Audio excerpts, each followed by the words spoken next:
Hi everybody, I'm Magna Rautenbach and I would like to welcome you to this next session of the Proudly for Purpose Tele-Summit, where I'm in conversation with Peter Hayward, the CEO and founder of Hayward's Grand Safari Company.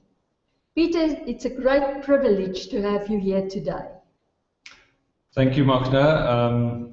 Hello listeners and viewers. It's a great privilege to be here as well. I'm really looking forward to this interview and to hopefully bring some good content to the process. Thanks, Peter. And before we continue our chat, I would like to invite our viewers to participate by adding your questions and comments into the comments section below. You can also register on the think tank on the proudlyforpurpose.com website. In response to your questions, we have set up a dedicated forum post for this conversation, where you can further interact with our speaker on related issues. Peter, at Hayward, you orchestrate grand tented safari expeditions targeted at legacy building companies and business tycoons. A phenomenal concept. Indeed.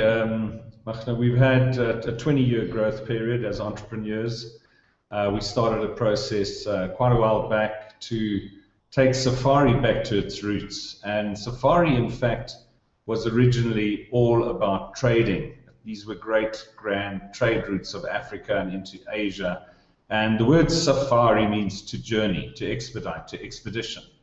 And our biggest purpose when we created the Grand Safari, and it's grand because we take up to 200 people away at a time, was to bring these urbanites into places where they could interact with those in rural communities and land custodians looking after wilderness areas. And it's been a very exciting journey so far. For sure, Peter. And you're also passionate about funding of wildlife projects and philanthropic endeavors in education and resource management. And Peter, in the context of your close interaction with Africa and its issues, we will today be exploring conscious leadership rooted in Ubuntu and Africa's role in the renaissance of business ethics and purpose-driven economies. Indeed, it's a big subject. It's an interesting subject. Right now, we have that feeling, of course, worldwide, and it's possibly the whole purpose of the summit, that we are at a crossroad. I mean, Africa has always looked towards the Americas, it's looked towards the Europeans as leaders of business, leaders in banking, leaders in corporate management. We now have a situation, of course, where Europe is in turmoil. Many countries are on the verge of bankruptcy. We have an America with huge trillion-dollar debt. And you have an African thought process as to, well, they're not so clever after all. What can we bring to the party? What is the process that we, as Africans who have been here for a couple of million years, bring to the party in terms of our Ubuntu think? And that's an interesting window of opportunity that now exists for Africans to truly come to the party and bring with them a responsible viewpoint and process. And Peter, that's linked to leaders globally reawakening to conscious or meaningful leadership. Conscious leaders are values-driven, and they have heightened awareness of the effects of their actions on both humans and the environment that they touch. So today you will also specifically be discussing with us how conscious leadership is rooted in Ubuntu, as you mentioned, and what role Africans can play in the renaissance of business ethics and purpose-driven economies. So Peter, what is the relevance of Africa in this journey to a more conscious, purpose-driven leadership style? I think we need to just stop for a moment and contextualize what we mean by Africa, because there are two types of Africa right now. There's the Africa that's followed or been brutalized into the process of following a European model, and we see that disaster in a trail all over Africa. There's another Africa. There's the rural concept of Africa, which is where Ubuntu is in fact rooted in the rural contextualization of Africa. It's an ancient concept of the group takes care of the individual takes care of the group. It's a much more social process. No one in the group is left out. Everyone is given the opportunity to speak. Everyone is given the opportunity for forgiveness. Because each person in the team or in the village or in the tribe, in fact, plays a role in the overall welfare of that tribe. Now, bring that into the 21st century and we have a very interesting process taking place, because we have in South Africa right now, or Southern Africa, extremely well-versed black businessmen, Africans and women, doing exceptionally good work along the lines of European models. And we are looking very closely at Europe right now. We're looking very closely at the Americas right now, and other parts of China, the Far East, the Middle East, in terms of what is going to be the significant roles into the future that we must play. Do we continue along this rape and plunder type concept of Africa, which, as we are now seeing, we're sitting in almost a second colonialization of this continent? Or do we bring Africans to the fore with their own special knowledge on a more social, purpose-driven economy, one that benefits the group, benefits the land, benefits families, and has a spiritual connotation with it as well? Black businessmen, I think, today are the only businessmen on planet Earth that wear a three-piece suit during the week and put on their skins and their traditional outfits and go home on the weekends, back into this environment where they are taken care of, their families are taken care of. So that is the positioning, I think, that is going to fast-track itself very quickly throughout Southern Africa and up into the SADC regions. And you're so right, Peter, and if we look at sustainability as a primal instinct, and then it's obvious that in the business world that we know, some of this primal instinct has been lost. And I think Africa can teach us a lot about this I am because we are, the Ubuntu in a nutshell. Can it be applied to purpose-driven economies? Well, that is a fantastic question, because what do we actually mean and how do we define the word purpose? I think this is a critical question. I mean, purpose could be, let's make as much profit as we can, as fast as possible, and let's not take any responsibility for the outcomes. That's also a purpose. In fact, that was the purpose. So are we moving into a new purpose where we need to define that purpose, in my opinion, because otherwise it's going to become a very grey area.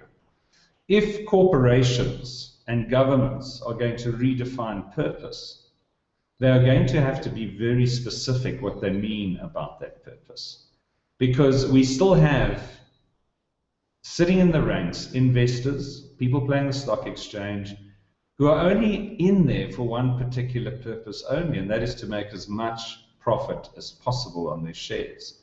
So on the one hand, we've got to be careful that we don't create almost a bit of a veil concept where we think we have a purpose, but behind it we haven't changed the basics.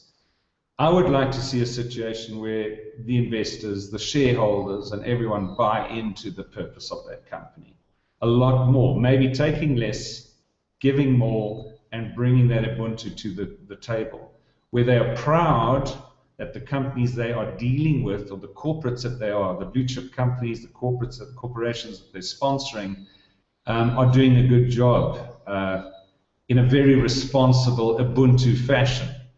In other words, considering each of the dynamics that make up life, the individuals themselves, their families, the groups that we belong to,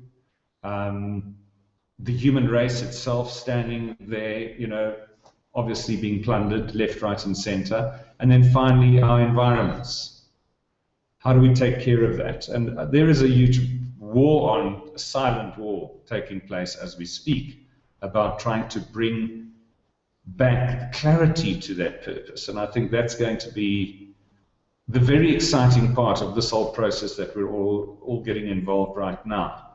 Can we as a group assist this process forward by defining what is good purpose and what is bad purpose? And I think up to this stage, with companies, and especially with the failures that we've seen in the past decade, points to the fact that purpose has been defined by profit only. So business success has been defined by profit. So if we can move to a redefining of business success to include a broader set of capitals that need to grow over time. So it would be social capital, human capital, emotional capital even, and moral capital. And then also natural capital and the rest. So, but all in all, a more holistic approach to business success. And but with your deeply rooted experience working with royalty and key land custodians, you're the ideal person to ask about learning from the African approaches of ethics, technology, and administration. Share with us some of these incredible examples that you've already mentioned to me. Africa as a rural entity, which as you look, if you look at a National Geographic night map of Africa, there's 6 big white dots on it. They so happen to be Cairo, Cape Town, Johannesburg, Pretoria, Gauteng region. I think there's a dot in Botswana of light, and there's a little dot in the east coast up towards Kenya, Nairobi. The rest is rural. 70% of Africa is rural. When you survive in a rural environment, you're already off the grid. You are an off-the-grid sustainable specialist. And I think the West has to change its approach to Africa. It's not that Africa requires huge funding. It is that Africa needs to be paid, or there needs to be an exchange of money for the knowledge Africa can bring to the table in terms of sustainability. I mean, these rural farm villages where the whole community is being taken care of, or was being taken care of at a point, was extremely great role models for us into the future in terms of sustainability of the planet. 200 years ago, there was no shortage of wildlife on the African continent. We had hundreds of millions of Africans living throughout Africa side by side with wildlife. We now see within a 200-year period total destruction, land grabbing, economic destruction by political parties, and you see the collapse as we take on some of these Western principles of do what you have to do now, and we'll worry about the outcome later. So I think Africans can play a role. They can exchange their information on rural farming. The farmer up in the highlands of Lesotho farming at 3.5 kilometers above sea level, how does he do it? How does he keep a whole economy going in those areas? To this day, they still plow with cattle. They still put their seeds back into the ground each year. They're non-GMO crops. We would drive through in our BMWs or our Land Rovers looking at these societies going, oh shame, look how poor they are. Those farmers look at us driving through in our vehicles going, oh shame, look at how much debt they're in. So we need to come to the party in terms of understanding that each person on this planet can play a role and has played a role. And our task with Hayward Safaris has been to bring urban leadership into the context of rural land ownership, rural custodianship, and to show them that these ancient methods are still alive and well. They have as yet not been taken over by corporates. They have as yet in certain areas not been flooded with GMO seeds. So we have a situation where there can be a lot of learnership from one culture to the other, and that learnership can be paid for and sponsored that way. It's an exchange of ideas. It's not about sending checks and huge NGOs into these countrysides to save the poor Africans. The Africans don't need saving. They will be here, I will guarantee you, in 1,000,000 years' time still, catching fish out the rivers if we have not destroyed them, and farming their crops if we have not hoodwinked them into the seed crop utilization processes of GMO. It'll just carry on. 70% of the people in Africa are rural. So that's our lesson. Our lesson is to look at those models. They've worked for thousands of years. And can we learn from those models? Obviously, we are not proposing we all go back to farming with goats and oxen. But the point is, there is enough technology and information on this planet right now to go through a healing process with both our communities, our social communities, and our business communities themselves. We are extremely excited that through BEE, the Black Empowerment processes of South Africa, we've seen a lot of rural leadership. People out of communities, tribal communities, from Venda to Lesotho to Zululand to the Xhosa, coming through into business leadership positions. Now, these leaders are still rural think leaders. In other words, they're people that have a community-driven understanding. They still go home into that rural environment each weekend. The difference being now that they are leaders. They are actually COOs, CEOs of huge corporations. And it's an interesting process. This is 20 years in the making. It's very new. It's a brand new process. Here is a fantastic opportunity to just entrench the South African models as such with proudly for purpose driven styles of management and leadership. And for sure the right time to almost merge African rooted leadership back into business, because business somehow along the line lost track of that. I think, you know, again, I come back to the process is why should we send all our top leadership out of the country to learn processes in Europe and America that are possibly failing the planet? Getting back to business schools that would need to reinvent as well. Absolutely. We can't keep on. I mean, we've already had now, we're heading for the next apparent big economic meltdown. We've just come through one. I mean, certainly everyone is a little bit almost delinquent on the subject at the moment. We can't keep on force-feeding people these processes and these systems of education and management education and, as you say, the business schools of this planet with models that have hit the wall all over the world. So it is time for a refresher. It's a time for really thinking out the box. In fact, just burning the box and starting again. And bringing it back into context, bringing it back into the micronism of business. It's not always about the big corporates. It's about the small entrepreneurs. If they are running their business true to the values and principles of what we will be discussing in this program, then we have hope for the future. It's the farmer. What can be more entrepreneurial than a farmer?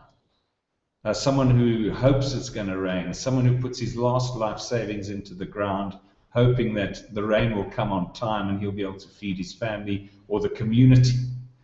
So often, you know, when you get into the African context, if we just split the model into three basic things. We have ethics as a subject, you have technology as a subject, you have administration as a subject. These are three key factors needed in the consideration of purpose-driven economies. What is the ethics of it? The technology, how are we going to apply it? And then what is the administration of it? How do we actually administrate it?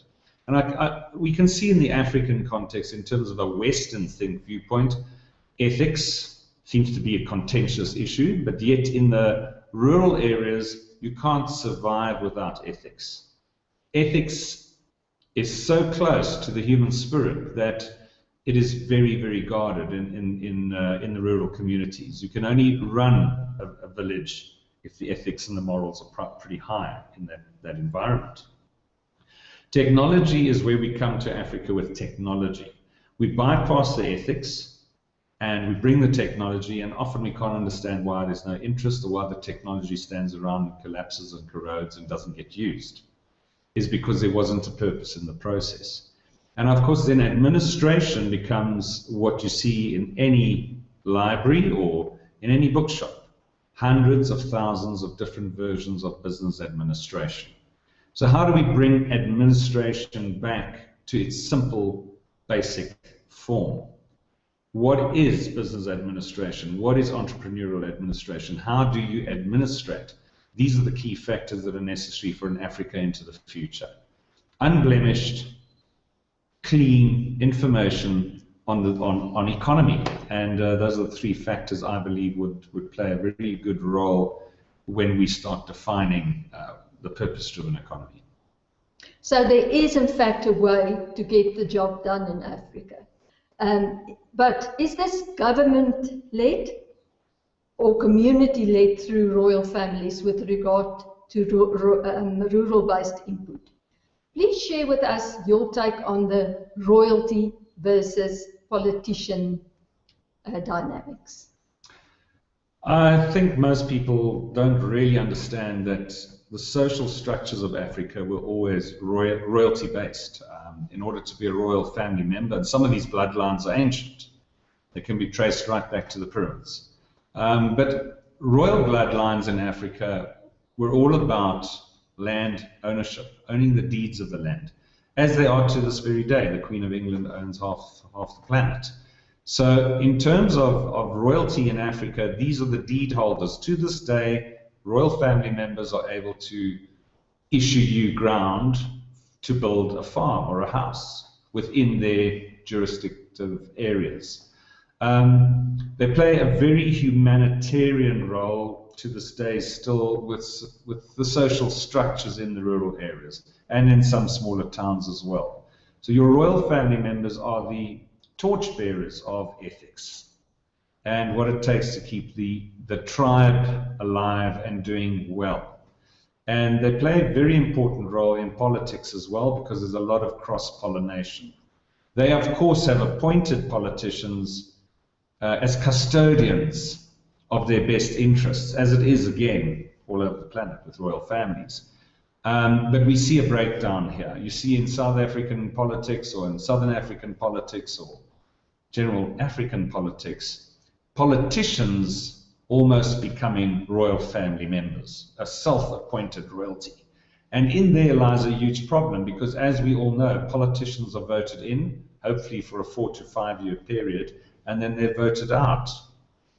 We have them then sitting in positions for 20, 30, 40, 50 years because how do you fire, how do you get rid of the self-imposed royalty? You can't ask royalty to move on, royalty stays.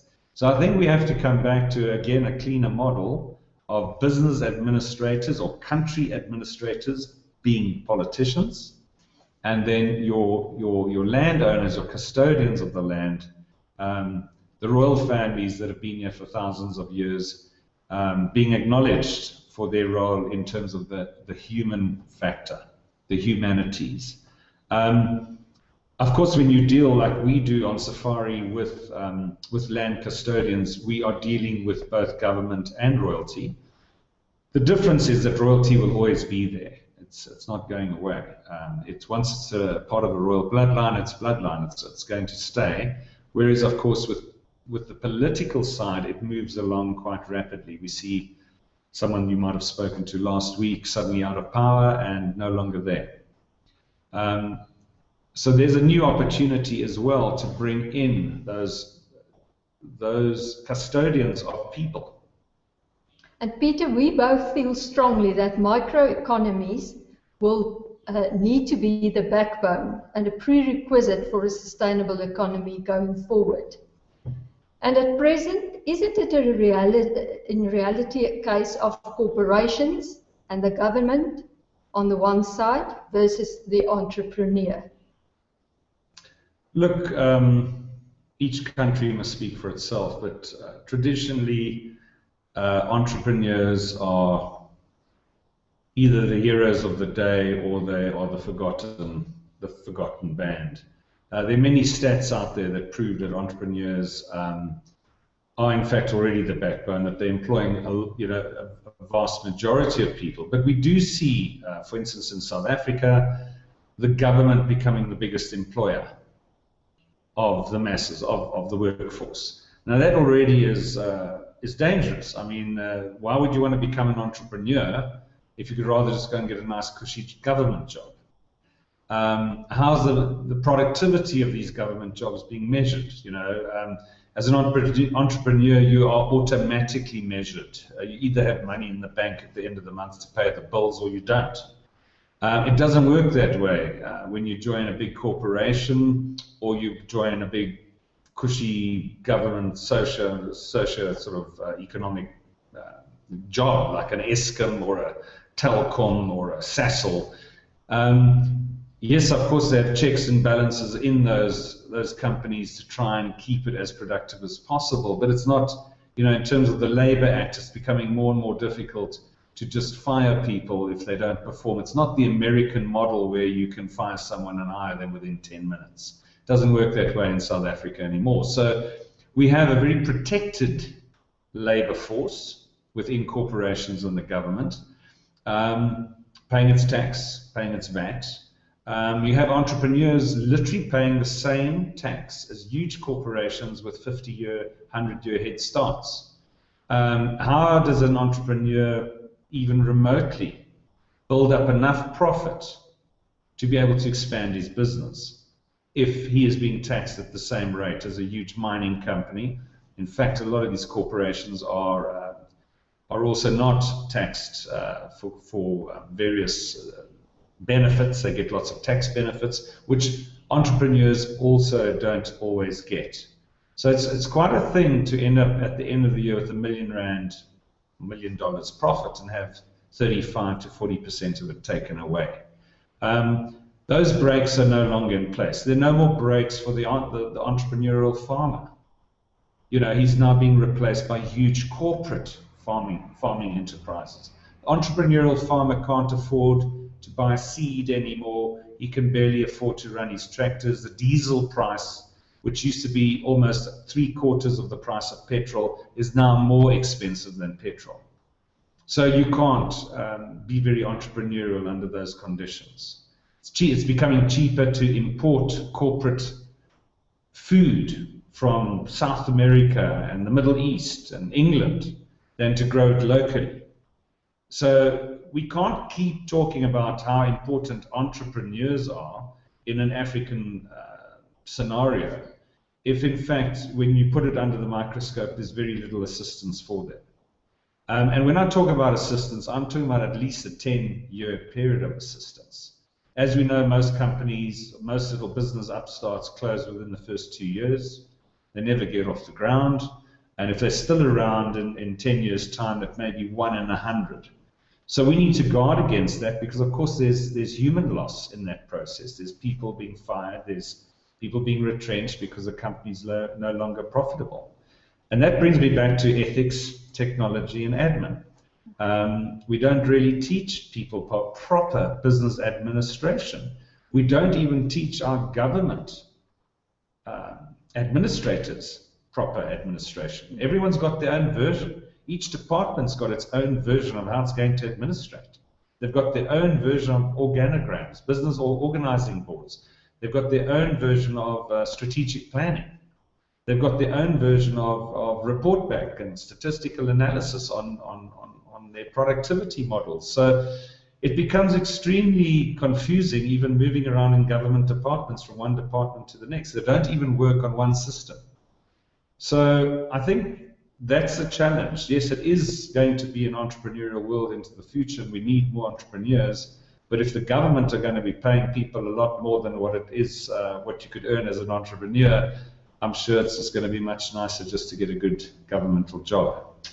And also it's killing innovation and moving towards localized communities where there's really a new way of livelihood for the people around. And you've mentioned some of the difficulties and barriers already, but is there more? Can you share more barriers that they face? I think just banking, I mean, just look at, you want to start up something new. In my case, I wanted to start the biggest tented company in the world. You can't walk into a bank and ask for a loan on tents. I don't know of any banks that'll lend you that. They want bricks and mortar. They need property. They need all types of checks and balances before they even issue you an overdraft. So it's, for an upcoming young entrepreneur, and I'm looking at people coming out of college who've maybe got great ideas, it's tough. It's very tough. You more than likely might have to leave and go to another country where entrepreneurs are more respected.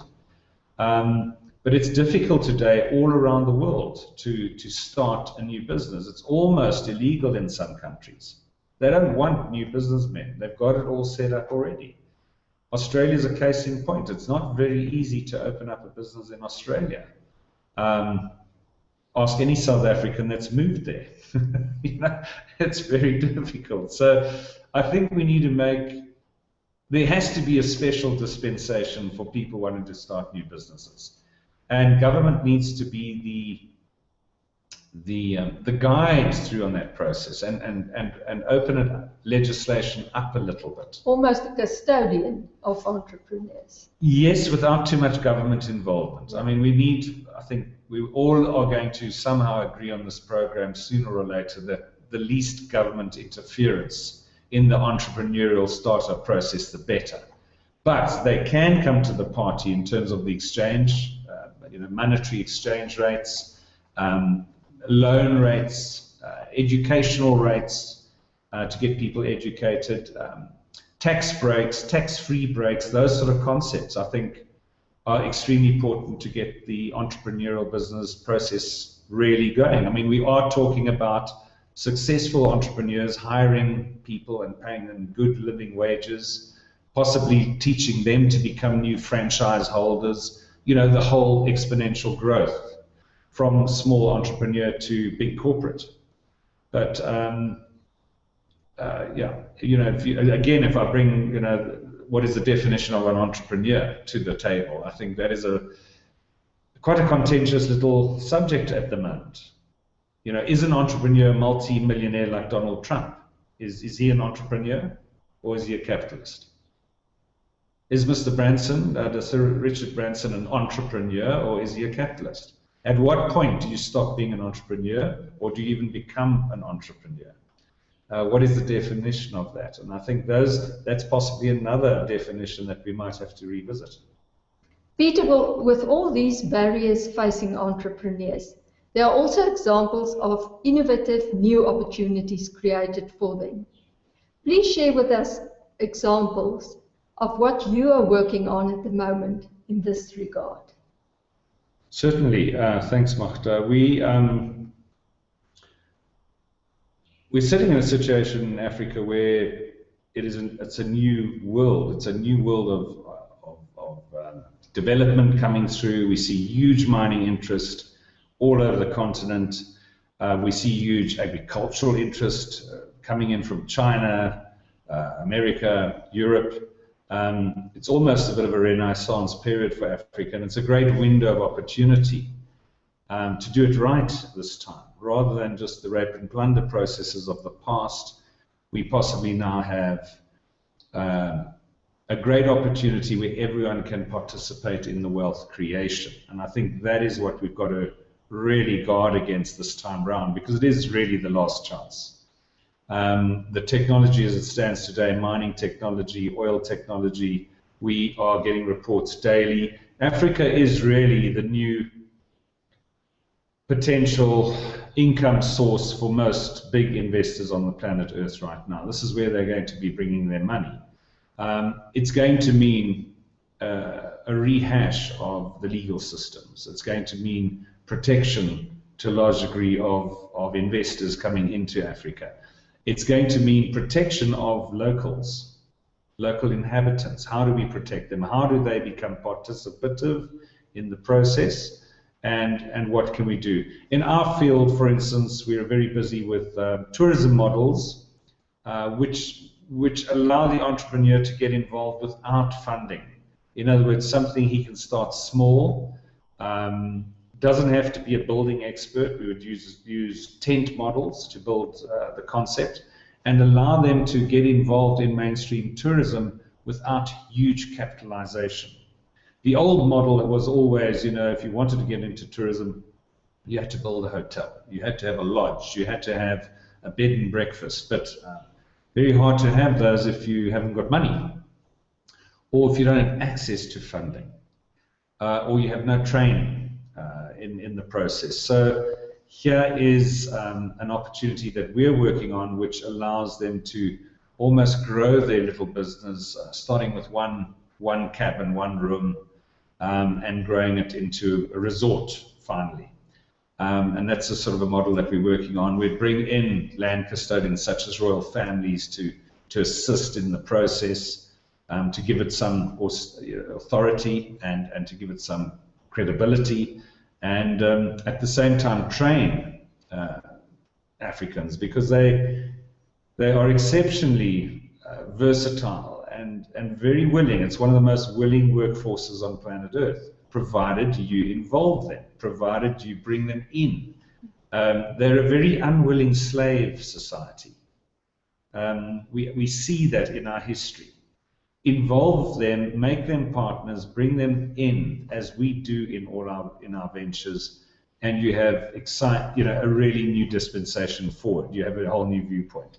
So I think to a large degree, we are responsible to learn the African way. You can't have been here in South Africa, third, fourth, fifth generation, 500 years later, and you still can't speak one African language. I mean, what planet are you from? If you're African, then prove it. Get involved, get your hands dirty, and get involved with Africa, and get involved with Africans. It's not a Europe comes to town again. And I think that's the challenge we certainly have in our business. And if we want to take our business into the future, we will very much have to look at involving from the ground up the staff within our organizations and training them to take over positions and divisions and expand the concept further into Africa. We've got a great business model for putting it up all over Africa, and that's where we want to go with this process. Sounds like a great business model indeed, and also a very promising one for tourists, because that's what they really enjoy about Africa, is everybody wants to go on the safari. They don't really want the brick and mortar thing. So I'm sure that it's linking into that tourism model completely. Absolutely. I think we must guard against, I mean, let's have a sophisticated Africa. I mean, South Africa's unique USP, as far as I'm concerned, if you ask the question, what is South Africa's USP? It's the only third world country in Africa with a total first world infrastructure. That is a USP of South Africa. There's very few countries that can say the same thing. Of course, there are fast developing countries. We've seen Botswana come to the fore. We've seen Namibia come to the fore. We've seen other countries further up come to the fore. But South Africa's truly unique selling point is its first world infrastructure. We have to guard against losing that. We have to keep adding to it, and we have to keep developing it. And I think that's also part of the excitement of our business, is taking that message further across our borders into the rest of Africa. So Peter, to wrap up, we are staging a first of its kind leadership event, the Proudly for Purpose Expedition, at HAYWARD in Dinokeng later this year, as a matter of fact in August. What is the relevance of holding this event at this time in our economy, on this continent, and at this unique location? Well, such an interesting one because I mean there's so many fantastic locations around the world. But Dinokeng is, of course, South Africa's newest game reserve. It's just on the outskirts of Johannesburg, Pretoria. It's a big green lung area of over about 300,000 hectares. It's now stocked with Big Five, so you know it's literally a Big Five game reserve right on the edge of town. Beautiful bushveld, and Dinokeng itself means place of rivers. There are over 9 rivers flowing through the area. It's a very ancient area. It houses ancient volcanoes, one of them being Cullinan, the famous diamond mine, which produced the biggest diamond on planet Earth. Surrounding Dinokeng, we have on the southern border of Dinokeng the huge ancient mountain range of Magaliesberg, which is the second oldest mountain on planet Earth. And there it runs for nearly 200 kilometers from its east to the west. We have the Vredefort Dome just south of Johannesburg, which is the biggest impact crater on planet Earth, the second biggest, in fact, measuring just over 300 kilometers from one side to the other. We have, through that impact crater, biggest gold deposit on planet Earth ever, biggest gold rush right there on the reef. On the way, just outside Magaliesberg, the mountain range is, of course, the biggest platinum deposit on planet Earth, one of the biggest. And sitting slap bang in the middle of all of this is the cradle of humankind, just in the middle of nowhere, in a cavernous area where there's lots of caves, dolomite caves. We have one of the biggest deposits of early man. It is certainly the biggest current research station in the world, led by Professor Lee Berger. And Lee and his team have been working quite extensively as an ongoing project on the hominids of Africa. And these date back to over 3.5 million years ago. So very interesting from that point of view. And then to top it all, Johannesburg, the city of gold, Gauteng, coming from Gauteng, a city, one of 2, I think, on the entire planet that is not near a port, not near a river. It just popped out on top of a gold reef and houses now nearly 7 million people. Huge, huge area. If you look at the combined town mass of all the outlying servitude areas of Gauteng. The nearest river source is over 100 kilometers away. That's where we get our water. So it's a very dynamic place. Pretoria, of course, the capital of South Africa, home of Nelson Mandela, the Mandela legacy, which lives so strongly on in this region. The place of freedom fighters, where the stand took place, the ANC, we're now on our 20th anniversary of that coming of age of the ANC party. So I just think it's going to be a fantastic cauldron, a beautiful venue where we are in the heart of the bush, but at the same time we have all these dynamics around us, and a perfect place to actually brainstorm the future and sit around the fire and enjoy an explorative expedition into a new world. Indeed, Peter. I look forward to work collectively to take the purpose economy mainstream.